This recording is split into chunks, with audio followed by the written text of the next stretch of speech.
The Applied Materials 0190-35875 is another Phasetronic lamp driver used in an AMAT tool.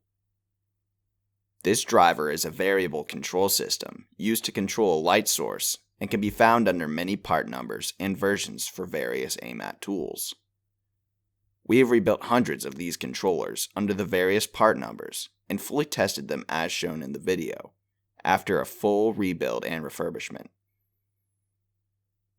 At ERD, we have developed procedures for over 1,000 different AMAT parts, used in a wide variety of semiconductor tools, and are developing repair procedures on new items every day for the semiconductor industry.